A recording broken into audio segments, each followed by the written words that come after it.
RRB NTPC भर्ती 2025 graduation level पर हम बात कर रहे हैं। तो भाई इस वीडियो के अंदर आपको कट ऑफ है, शिफ्ट 2 की डेट है, रिजल्ट डेट है और जो आपका कंपटीशन है, अभी आपका कंपटीशन क्या है, कम हुआ है या फिर नहीं, सब कुछ बात करेंगे। सीबीटी 1 रिजल्ट की डेट है, शिफ्ट 2 परीक्षा तिथि है और संभावित कट ऑफ के ऊपर विस्तृत विश्लेषण आपको मैं देने वाला हूं। वीडियो को लाइक और चैनल को सब्सक्राइब कर लेना। और दोस्तों कमेंट बॉक्स में आप ये चीज जरूर बताना अगर आपको रिप्लाई चाहिए। काफी बच्चे कहते हैं सर आप रिप्लाई नहीं देते हो, तो वीडियो को लाइक करके जो कमेंट करेगा तो मैं आपको बताता हूं उसका जो कमेंट है ना आपका हाईलाइट होता है। भाई अगर नए सब्सक्राइबर होते हैं, अगर सब्सक्राइब करके पहले जैसे लाइक करके कमेंट करते हो या फिर हाइप करके कमेंट करते हो, सब्सक्राइब करके कमेंट करते हो, तो आपके टू टाइम होकर आपका जो है हाईलाइट होता है कमेंट। तो आप कमेंट के अंदर आप करना अपना, अगर रिप्लाई चाहते हो तो क्या रिप्लाई चाहते हो, जैसे आपका स्कोर है तो आप अपना जो स्कोर लिखना, स्कोर के साथ में आप अपना ना जोन जरूर लिखना, प्लस में अपनी जो कैटेगरी लिखना। ठीक है, अपनी कैटेगरी मेरे दोस्त जरूर लिखना। इतनी चीज लिखते हो, अपना स्कोर जोन कैटेगरी लिखते हो तो मुझे पता चल जाए आपका नंबर सेफ है या नहीं। आपका रिप्लाई जरूर मिलेगा। आपको तैयारी करनी चाहिए या फिर नहीं सीबीटी 2 की, तो ये जरूर करना भाई। ठीक है, अब नए सब्सक्राइबर्स हैं तो सब्सक्राइब करके करोगे तो ज्यादा हाईलाइट आपका कमेंट होगा। तो मेरे भाई मेरे दोस्त देखिए क्या लिखा गया आपका। सबसे पहले सीबीटी 1 रिजल्ट से सीबीटी 2 परीक्षा तक की टाइमलाइन क्या कहती है। तो भाई देखिए सबसे पहले स्टेशन 1 मई के अंत जून के स्टार्टिंग में, तो ये मैंने आपको बता रखा है कि मई का जो लास्ट है ना, मई का जो लास्ट है, अभी आपका रिजल्ट किसका आएगा, अभी आपका आएगा RRB ELP assistant loco pilot का रिजल्ट आएगा। उसके बाद में आपकी बारी है किसकी, आपकी मई के लास्ट तक आपका आ जाएगा, जो कि आपका रिजल्ट बनता है सीबीटी 1 का रिजल्ट बनता है। सीबीटी 1 का रिजल्ट जारी होने की प्रबल संभावना है आपकी मई के लास्ट में। ठीक है, अब दोस्तों रेलवे का जो 30 से 40 दिन का प्लान है ये क्या कहता है।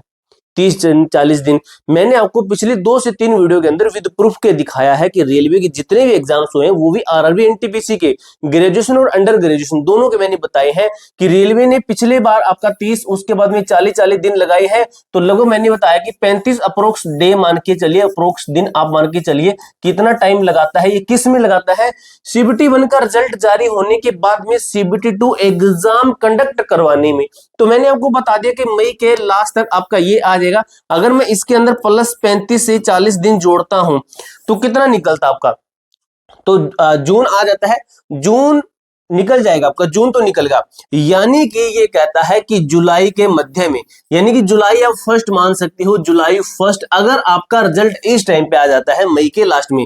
ठीक है, अगर जून के शुरुआत में आता है तो जुलाई मध्य में आएगा। तो आप टारगेट ले लीजिए आप जुलाई का फर्स्ट, यानी कि जुलाई महीना आपके पास में फर्स्ट में एग्जाम होना है। तो आपके पास में पूरा एक महीना कौन सा बचा है, जून का महीना बचा है और कुछ दिन आपके इस मई के बचे हैं। तो सीबीटी 2 परीक्षा का आयोजन लगभग 15 से 20 जुलाई के बीच में संभावित आपका है, अगर आपका जून लास्ट तक रिजल्ट आ जाता, जून शुरुआत के अंदर रिजल्ट आ जाता है तो। ठीक है, तो ये चीज आपको समझ में आई। उसके बाद में देखिए रिजल्ट और शिफ्ट 2 के बीच केवल 30 से 40 दिनों का समय मिलेगा, इसलिए तैयारी अभी से शुरू करना आवश्यक है आप सभी के लिए। अगर तैयारी शुरू करना चाहते हो और आप ये चाहते हैं कि कितना स्कोर हमारा होना चाहिए, तो उसके ऊपर मैं आपको बताता हूं। उसके लिए मैंने को बता दिया कमेंट करना है। कमेंट के अंदर आप क्या करोगे, कमेंट के अंदर आप अपना लिखोगे क्या चीज, अपना जोन, कैटेगरी और अपना स्कोर लिखना। अगर आपको रिप्लाई चाहिए, हाईलाइट कमेंट होता है सब्सक्राइब करने से, लाइक करने से, लाइक करने के बाद कमेंट, सब्सक्राइब करने के बाद कमेंट, या फिर वीडियो को हाइप करने के बाद में कमेंट। ठीक है, तो आपका कमेंट हाईलाइट होता है कि ये स्टूडेंट ने ये किया है और आपका हाईलाइट हुआ है। ठीक है, क्योंकि हम सीधा नहीं चेक करते हैं, सीधा कंप्यूटर के अंदर देखते रहते हैं, हमारी टीम देखती है, तो वो सीधा आपका रिप्लाई जरूर मिलेगा। देखिए 2025 में कंपटीशन क्या बदला, कंपटीशन क्या बदला है, कंपटीशन के अंदर क्या बदलाव है, कंपटीशन कम है, ज्यादा है, क्या है। तो मेरे दोस्त मेरे भाई देखिए कि आयु में छूट 2025 कंपटीशन में 2024 का पिछला वर्ष था, 3 वर्ष की विशेष छूट दी गई थी कोविड के कारण। ठीक है, यानी कि एक ये पॉइंट बनता आप सभी के लिए, 2025 जो कि वर्तमान भर्ती, इसके अंदर कोई छूट नहीं दी गई है। तो हम पिछली भर्ती की कटों से रिलेट नहीं कर सकते, क्योंकि पिछली बार तो एज रिलैक्सेशन भी दिया था कोविड के कारण। सेकंड पॉइंट कहता है, सेकंड ये आपका फर्स्ट पॉइंट, सेकंड पॉइंट कहता है फॉर्म की संख्या, फॉर्म फिलअप करने की संख्या भी कुछ डिपेंड करती है। लेकिन यहां पर एक पॉइंट इसके अंदर मैं जोड़कर ये बताऊं आपको, पढ़ने वाला बच्चा फॉर्म जरूर डालता है। और ये भी चीज है कि मैक्सिमम पढ़ने वाला बच्चा 2024 वाली भर्ती के अंदर सिलेक्ट भी हो चुका है। अब फॉर्म है आपके 2024 के अंदर बहुत अधिक आए थे, यानी कि अत्यधिक कंपटीशन रहा था। लेकिन इस बार आपके लिए पॉजिटिव पॉइंट है, आपके लिए आपके सिलेक्शन के ज्यादातर आपके पक्ष में पॉइंट बनने हैं कि पिछले वर्ष की तुलना में आपका जो कंपटीशन है, जो आपके फॉर्म है, ये काफी हद तक कम फिलअप हुए हैं इस बार, ठीक है। लेकिन इन्हीं के अंदर वही सिलेक्शन लेगा जो पढ़ रहा है अच्छे तरीके से, जिसने CBT 1 के लिए अच्छी तरीके से तैयारी की, जिसका अच्छा स्कोर है, वही सिलेक्शन लेगा। थर्ड पॉइंट कहता है कि आपकी जो पोस्टें थी पिछली बार आपकी काफी अधिक थी, ये पॉइंट भी तो बनता है, अपेक्षाकृत कम, लेकिन फॉर्म कम होने से संतुलित है। तो यहां पर ये चीज पता चल गई कि बहुत अधिक आपके फॉर्म आए लेकिन पोस्ट भी आपकी बहुत अधिक थी। यहां पर पॉइंट बनता है कि पिछली बार से आपके कम फॉर्म आए हैं लेकिन वैकेंसी भी तो कम है। अगर एक एरो ऊपर होती, एक एरो नीचे होती, तो आपका कंपटीशन के अंदर बहुत ज्यादा फर्क पड़ता। दोनों एरो ऊपर है, दोनों एरो नीचे है, तो मतलब इसके अंदर आपका कंपटीशन के अंदर ज्यादा कुछ वो नहीं है, पढ़ने वाला सिलेक्शन होता है, ये तो खास है चीज, ठीक है। निष्कर्ष क्या निकला, रिक्तियां कम होने के बावजूद कम फॉर्म भरे जाने के कारण 2025 के अंदर क्या हुआ है, कंपटीशन का स्तर 2024 के लगभग समान या उससे थोड़ा सा कम हो सकता है, लगभग इक्वल ही मान के चलिए, यानी कि इसके इक्वल आपका कंपटीशन मान के चलिए मेरे भाई। ये चीज आपको समझ में आ गई अच्छे तरीके से।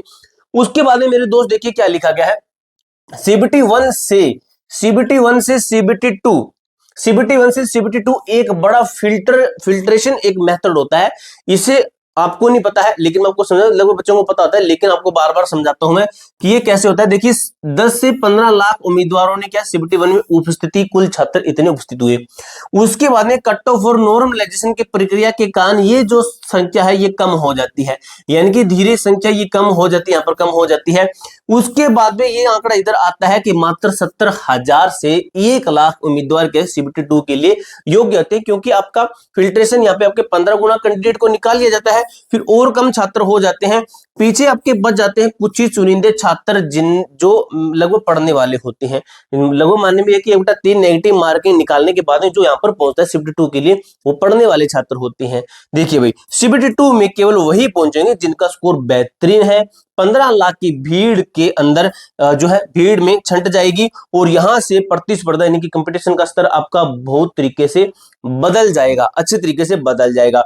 पॉइंट देखिए क्या आपके मार्क्स और नॉर्मलाइजेशन का प्रभाव क्या पड़ता है, आपके नंबर और नॉर्मलाइजेशन का क्या प्रभाव पड़ता है। आपके नंबर अच्छे हैं, नॉर्मलाइजेशन अच्छी मिल जाती है, वही मजे ही मजे हैं। देखिए कठिन जो हार्ड शिफ्ट है ना, उसके अंदर सुनने में है कि 2 से 3 नंबर आप ज्यादा से ज्यादा 5 प्लस तक मान सकते हो कि नंबर आपके उससे अधिक वृद्धि हो, आपके नंबर बढ़ जाए टॉप हार्ड शिफ्ट के अंदर। वही बात करें तो मध्य शिफ्ट है, जो कि मीडियम शिफ्ट है, मॉडरेट शिफ्ट है, यह शिफ्ट और औसत आधार बेस लाइन के रूप में कार्य करती है। ये आपकी बीच की शिफ्ट होती है, इसी शिफ्ट को आपका बेस मानकर आपका जो है इन कुछ शिफ्टों को नंबर आपके कम दिए जाते हैं, कुछ शिफ्टों को आपके नंबर काफी हाई दिए जाते हैं, ठीक है। अब देखिए भाई ये आपकी बेस शिफ्ट होती है, इनके अंदर भाई 0 1 पॉइंट में लगभग नंबर इनके बढ़ते हैं, ठीक है, पॉइंटों के अंदर इनका मैटर रहता है। इजी जो शिफ्ट है मार्क्स में स्थिरता, मामूली कमी आ सकती है, नॉर्मल उतार चढ़ाव हो सकता है। ध्यान दीजिए अंतिम कट ऑफ केवल कच्चे राह अंकों पर नहीं बल्कि नॉर्मलाइजेशन अंकों पर निर्भर करेगी। यदि आपकी शिफ्ट कठिन थी तो कम राह मार्क्स पर भी आपका सिलेक्शन सुरक्षित है, आप सुरक्षित जोन के अंदर हैं। यूआर कैटेगरी से बात करें, ओबीसी से बात करें, ईडब्ल्यू से बात करें तो 72 नंबर सुरक्षित 152 की तैयारी के लिए संभावित राह मार्क्स आपका 67 नंबर, एससी कैटेगरी से, एसटी से आपका 62 नंबर। अब देखिए भाई यह एक औसत मॉडरेट शिफ्ट का अनुमान है जोन और शिफ्ट की कठिनाई के अनुसार, इसमें यानी कि ये आपका क्या है जो मॉडरेट शिफ्ट। तो हमारी मॉडरेट शिफ्ट कौन सी थी इसके अंदर, तो हमने देखा मॉडरेट शिफ्ट ये रही, इनका जो स्कोर है, तो जो हार्ड शिफ्ट वाले बच्चे हैं वो इसके अंदर अपने नंबर माइनस करेंगे, किसके अंदर, इसके अंदर माइनस करेंगे, इसके अंदर माइनस कर लेंगे अपने कितने, लगभग 3 से 4 नंबर माइनस कर लेंगे, और जो आपका क्या है हार्ड शिफ्ट वाले इतने नंबर कम करेंगे, और जो इजी शिफ्ट वाले हैं तो वो इसके अंदर 2-2 नंबर प्लस भी कर लेना भाई। यदि आपकी शिफ्ट कठिन थी तो आप इस कट्टों से 2-3 अंक कम कर भी सुरक्षित माने जा सकते हैं, 2-3 अंक कम का लिखा भी गया है। उसके बाद देखिए भाई अब आपका अगला कदम क्या होना चाहिए, इंतजार हमें नहीं करना है, इतने नंबर है तो CBT 2 की तैयारी शुरू कर दीजिए, रिजल्ट आने तक का इंतजार नहीं करना है। सिलेबस आपका बड़ा है, केवल 30 से 40 दिन तैयारी शुरू कर दीजिए। स्कोर का मूल्यांकन क्या है, यदि आपके आपके अंक संभावित कट्टों के आसपास है तो आप सुरक्षित है, तो आप तैयारी शुरू कर सकते हैं। एसएससी सीजीएल का सकारात्मक प्रभाव होने वाला 2024 के जो ट्रेंड्स के अनुसार एसएससी सीजीएल का रिजल्ट के कारण कई उम्मीदवार रेलवे को छोड़ देते हैं, जिससे वेटिंग सेकंड लिस्ट और संभावना इसकी और ज्यादा बढ़ जाती है। ठीक है, तो ये एक मैटर होता है। कोई डाउट हो, कोई क्वेरी हो तो कमेंट बॉक्स में पूछ सकते हो। मिलते हैं दोस्तों नेक्स्ट वीडियो के अंदर, तब तक के लिए जय हिंद, जय भारत।